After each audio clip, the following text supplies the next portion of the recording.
Hello guys, welcome back. आज हम देखने वाले हैं ज़ोंबी मास्करेड। मूवी की शुरुआत में हम एक फैक्ट्री को देखते हैं जहां पर एक लेडी प्रोडक्शन का काम कर रही होती है। इसके बाद लेडी अपने घर के लिए रवाना होती है। फिर हम एक आदमी को देखते हैं जो कि फोन पर बात करते हुए गाड़ी चला रहा होता है, लेकिन वो जिस एरिया में होता है वहां पर सिग्नल बहुत ही खराब आ रहे होते हैं। फिर लेडी वर्कर खाना बनाती है और अपने बूढ़े बाप को खिलाती है। फिर जब वो बर्तन धो रही होती है तो उसे बाहर से कुछ आवाज आती है। जब वो बाहर जाके देखती है तो आसमान से काले कलर का पानी टपक रहा होता है। फिर वो आदमी अपने दोस्त माइक से कहता है कि मैं 5 मिनट में शहर पहुंचने वाला हूँ, फिर मैं वहां पहुंचकर तुम्हें कॉल करूंगा। अब ये लेडी वर्कर ज़ोंबी बन चुकी है। जब वो आदमी शहर पहुंचता है तो वो देखता है कि उसके सामने सड़क पर सारे के सारे आदमी ज़ोंबी बन चुके हैं। ये नज़ारा देखकर वो आदमी बहुत ही ज्यादा डर जाता है। फिर वो लेडी ज़ोंबी इस आदमी का मुंह फाड़ देती है। इसी तरह ये पूरा शहर ज़ोंबी से भर जाता है। अगले सीन में हम CIA के जनरल को देखते हैं जो अमेरिका के सेक्रेटरी को जेन स्टोन के बारे में बताता है। जिसकी उम्र 35 साल है। इसे गवर्नमेंट की तरफ से मेडल भी मिले हैं। वो बताता है कि इस मिशन को सिर्फ जैक ही पूरा कर सकता है। सेक्रेटरी पूछता है कि आखिर किस बात के लिए वो इस मिशन के लिए मानेगा। उसे बताता है कि हमें उससे रिहाई देनी होगी। जैक 6 फीट की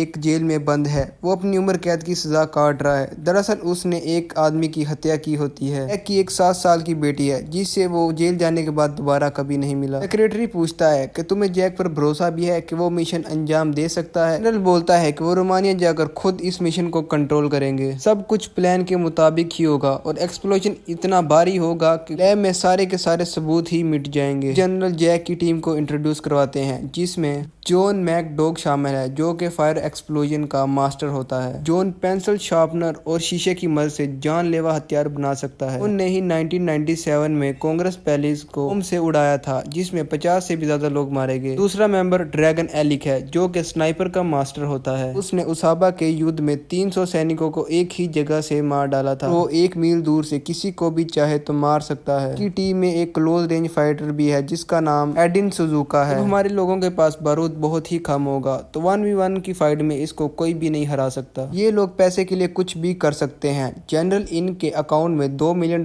ट्रांसफर करेगा जिससे ये किसी को कुछ भी नहीं बताएंगे। अगर हमने इस मिशन को पूरा नहीं किया तो ये ज़ोंबी वायरस पूरी दुनिया में फैल जाएगा और अगर ज़ोंबी बाहर आ गए तो पूरी दुनिया ज़ोंबी से इन्फेक्टेड हो जाएगी। तो डॉक्टर न्यूमन भी भर चुके हैं और उनकी बेटी का भी कोई अता पता नहीं है। सेक्रेटरी उस मिशन की इजाजत तो दे देता है। हमें रोजरोम एयरबेस पर स्नाइपर एलिक और जॉन बात करते हुए दिखाए जाते हैं। जॉन कहता है कि हर मिशन में हम पैसों की खातिर फंस जाते हैं, लेकिन मेरा ये लास्ट मिशन होगा। इसके बाद मैं समुद्र के किनारे अपना एक होटल खोलूंगा। ये बातें काफी देर तक चलती है जिससे हमें ये पता चलता है कि दोनों काफी अच्छे दोस्त हैं। उन्होंने कई मिशन साथ साथ पूरे किए हैं। जॉन ईडन के पास जाकर उसको छेड़ने लगता है, लेकिन ईडन जब उसके मेन पार्ट पर चाकू रखती है तो उसकी सिट्टी पिटी गुल हो जाती है। जैक के आते ही जनरल उसे मिशन की इंफॉर्मेशन देता है। शहर के अंदर जाना है और हमारे इंजीनियर ने जो बॉम्ब बनाया है उसे न्यूक्लियर रिएक्टर के जितना हो सके उतना पास प्लांट करना है, वहां से निकल जाना है। इसके बाद उन्हें रोड समझाता है कि किस रोड पर उन्हें ज्यादा ज़ोंबी मिलेंगे और किस रोड से उनको न्यूक्लियर रिएक्टर के पास जाना है। उनको प्लांट करने के 1 घंटे के अंदर उन्हें बेस के पास वापस आना है। अगर कोई बेस के पास में लेट हो जाता है तो उसका मरना तय है। जनरल उन सब के अकाउंट में $1 मिलियन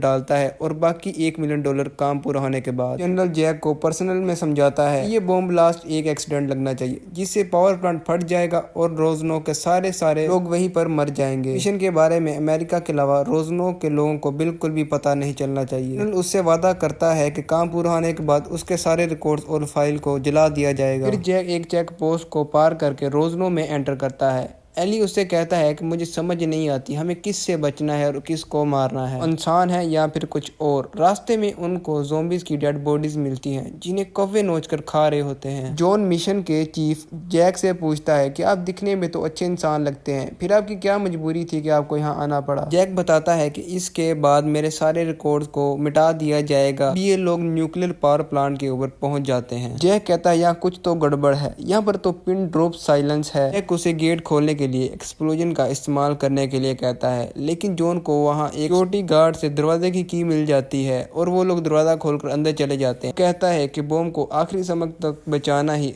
परफेक्ट बॉम्बर कहलाता है, भी अंदर चले जाते हैं। दूसरी तरफ जनरल को यूएस प्रेसिडेंट कहता है कि इस बार ये मिशन फेल नहीं होना चाहिए। यहाँ प्लांट को दिखाते हैं जहाँ जैक एली को पोजीशन लेने और लोगों पर नजर रखने के लिए कहता है। फिर वो जॉन को बॉम्ब प्लांट करने के लिए कहता है और खुद ईडन के साथ पेट्रोलिंग करने लगता है। यहाँ एली अपनी पोजीशन लेता है और जॉन ब्रीफ केस को ओपन करता है। को पता चलता है कि ये बॉम्ब गाड़ी से अटैच है। वो जैक को बुलाकर बताता है कि जनरल ने हमें फंसा दिया है, ये बॉम्ब गाड़ी के इंजन के साथ अटैच है, अगर हमने इसके साथ कोई भी छेड़खानी की तो ये बॉम्बर का टाइम स्टार्ट हो जाएगा। इसे निकलने के लिए उनको दूसरी गाड़ी की तलाश करनी होगी, इसलिए वो आसपास गोदाम में गाड़ी की तलाश करने के लिए जाते हैं। जनरल को सैटेलाइट की मदद से पता चलता है कि न्यूक्लियर पावर प्लांट की तरफ कुछ ज़ॉम्बीज बढ़ रहे हैं। वो उन्हें ये बात नहीं बताता। एलिक ज़ॉम्बीज को देखते ही अपनी टीम को अलर्ट कर देता है और स्नाइपिंग करना शुरू कर देता है। जैक अपनी जान को बचाते हुए एक कंटेनर के पीछे छुप जाता है। जॉन ड्रम से अटैक करके उनको वहां से भाग जाता है। जैक की गन यहाँ पर जाम हो जाती है, इसलिए वो गन फेंक कर हाथों से ही लड़ना शुरू कर देता है। भी सभी ज़ॉम्बीज को मार देती है, लेकिन एक ज़ॉम्बी एली को पीछे से आकर काट लेता है। अब आखिरी 2 ज़ॉम्बीज ही बचते हैं जिन्हें वो बॉम्ब से उड़ा देते हैं। जॉन जैक से कहता है कि मेरी शॉटगन में सिर्फ 12 ही गोलियां बची हैं।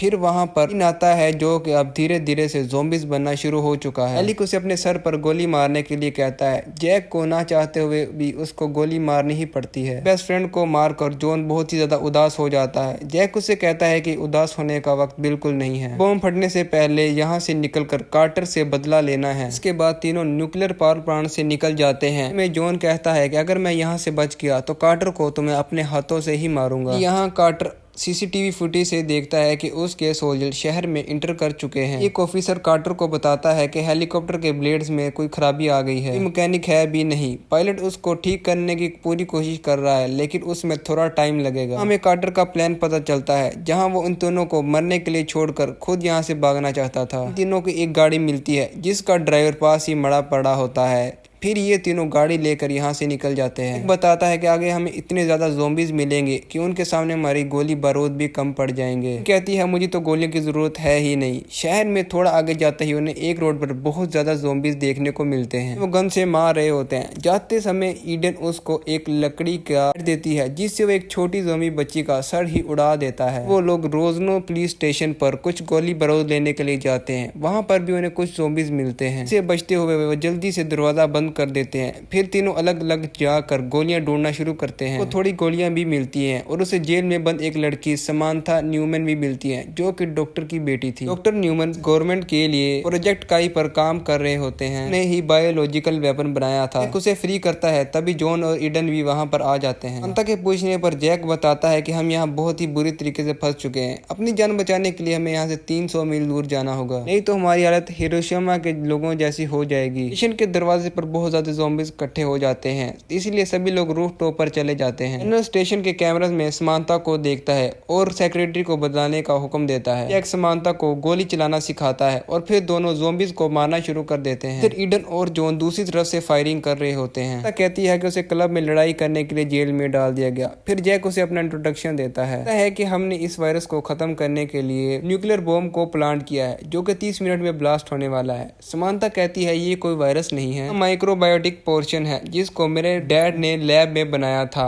इसलिए यूएस ने उनको लाखों डॉलर्स भी दिए थे। हम पास्ट में डॉक्टर न्यूमैन को देखते हैं जो कि चूहों पर एक्सपेरिमेंट कर रहे होते हैं। वो जनरल को बताते हैं कि हमारा मिशन फेल हो चुका है। उन्होंने जो पॉइजन बनाया है वो लोगों के लिविंग ऑब्जेक्ट के नर्वस सिस्टम को कंट्रोल करके एग्रेशन को बढ़ाता है। उन्होंने जब भी एक्सपेरिमेंट चूहों पर किया तो पॉइजन चूहों को अंदर से खाने लगा। डॉक्टर न्यूमैन अभी तक कंट्रोल नहीं कर पाए। जनरल उसे इस पॉइजन को लोगों पर टेस्ट करने के लिए कह देता है। डॉक्टर उसे वार्न करता है, लेकिन कार्टर उससे कहता है कि तुम इसे अभी लोगों पर टेस्ट करोगे। डॉक्टर समांता को फोन करके बताता है कि ये मेरी रिसर्च को गलत तरीके से इस्तेमाल करने वाले हैं। उसे देश छोड़कर भागने के लिए कहते हैं। और प्रेजेंट टाइम में समांता जैक को कहती है पिता ने इस रिसर्च को रोकने की बहुत कोशिश की, लेकिन तब तक बहुत देर हो चुकी थी। उन्होंने इसके लिए एक वैक्सीन भी बनाई थी जिसे उन्होंने यूएस गवर्नमेंट और मुझे इंजेक्ट किया, जिसकी वजह से ज़ॉम्बीज के काटने पर मुझे भी कोई फर्क नहीं पड़ा। मेरे पिता अब भी जिंदा है, लेकिन जॉन उसे बताता है कि तुम्हारे पिता को कार्टर ने मार दिया है। जॉन बॉम्ब को नीचे गिराता है जिसके चारों ओर ज़ॉम्बीज इकट्ठा हो गए थे। मौका मिलते ही वो सभी लोग वहां से भाग जाते हैं और ज़ॉम्बीज ब्लास्ट में ही मारे जाते हैं। रास्ते में दरवाजा खोलने के लिए जॉन बॉम्ब को प्लांट करता है, तभी यहाँ पर बहुत सारे ज़ॉम्बीज उनके ऊपर अटैक कर देते हैं। किसी तरह ये सभी लोग बचते बचाते यहाँ से भागते हैं। जैक का भी पास दिखाया जाता है, जिस पर एक छोटी बच्ची के साथ छेड़छाड़ करने पर उसने अपने तीनों साथियों को मार डाला। ये लोग यहाँ पर फ्यूल भरने के लिए रुकते हैं, तभी यहाँ पर भी ज़ॉम्बीज का अटैक हो जाता है। एक आदमी डग इनको बचाता है, अपनी शॉप के अंदर लेके आता है। कहता है कि अपनी वाइफ क्लेयर और कुत्ते के साथ यहाँ पर घूमने आया था। न्यूक्लियर ब्लास्ट का सुनते ही डग का दिमाग खराब हो जाता है। फिर वो उन्हें एक वीडियो दिखाता है जहाँ पहली बार क्लेयर ने उसकी जान एक ज़ॉम्बी से बचाई थी।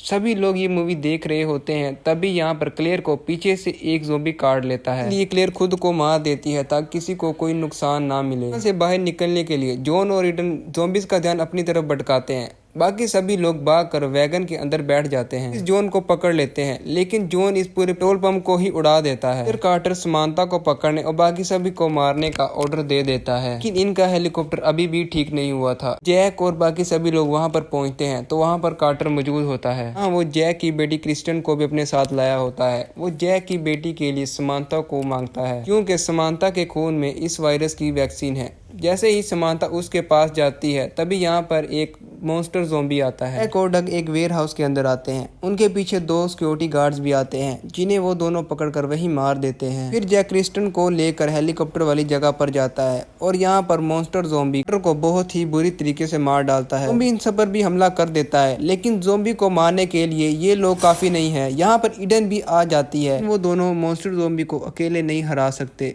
डग को यहाँ पर एक रॉकेट लॉन्चर मिलता है, जिससे वो ज़ॉम्बीज के चीथड़े उड़ा देता है। तो सभी लोग हेलीकॉप्टर में बैठकर यहाँ से निकल जाते हैं। टाइम पूरा होने पर पूरा शहर न्यूक्लियर ब्लास्ट की वजह से तबाह हो जाता है। साथ ये मूवी यहीं पर होती है खत्म। अगर वीडियो में मजा आया तो वीडियो को लाइक कर दो, चैनल को कर दो सब्सक्राइब, ताकि आप लोगों के लिए ऐसा मजेदार कंटेंट लाया जा सके।